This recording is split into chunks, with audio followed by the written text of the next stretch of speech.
पौराणिक कथाओं के अनुसार सावित्री मद्र देश में अश्वपति नाम के राजा की बेटी थी। विवाह योग्य होने पर सावित्री को वर खोजने के लिए कहा गया तो उसने धूमसेन के पुत्र सत्यवान का जिक्र किया। ये बात जब नारद जी को पता चली तो वे राजा अश्वपति से बोले कि सत्यवान अल्पायु है और 1 वर्ष बाद ही उसकी मृत्यु हो जाएगी। ये जानकर भी सावित्री विवाह के लिए अड़ी रही।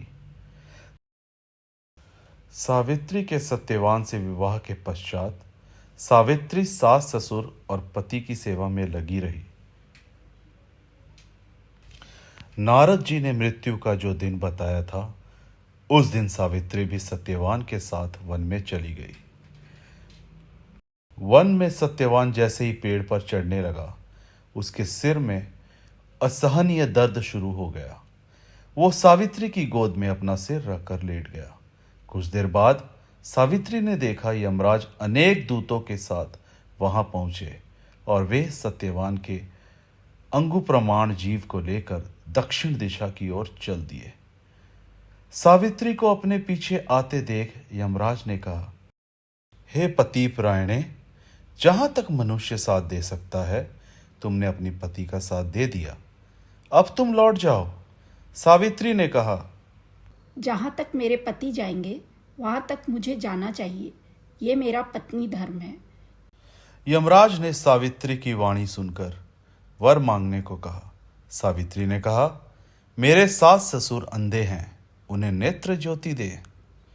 यमराज ने तथास्तु कहकर उसे लौट जाने को कहा, किंतु सावित्री उसी प्रकार यमराज के पीछे। यमराज ने उसे पुनः वर मांगने को कहा। सावित्री ने वर मांगा, मेरे ससुर का खोया हुआ राज्य उन्हें वापस मिल जाए। यमराज ने तथास्तु कहकर उसे फिर से लौट जाने को कहा, परंतु सावित्री नहीं मानी। सावित्री की पति भक्ति व निष्ठा देखकर यमराज पिघल गए। उन्होंने एक और वर मांगने के लिए कहा।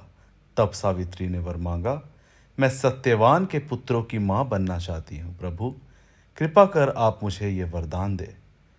सावित्री की पति भक्ति से प्रसन्न हो इस अंतिम वरदान को देते हुए यमराज ने सत्यवान को पाश से मुक्त कर दिया और अदृश्य हो गए। सावित्री अब उसी वट वृक्ष के पास आई।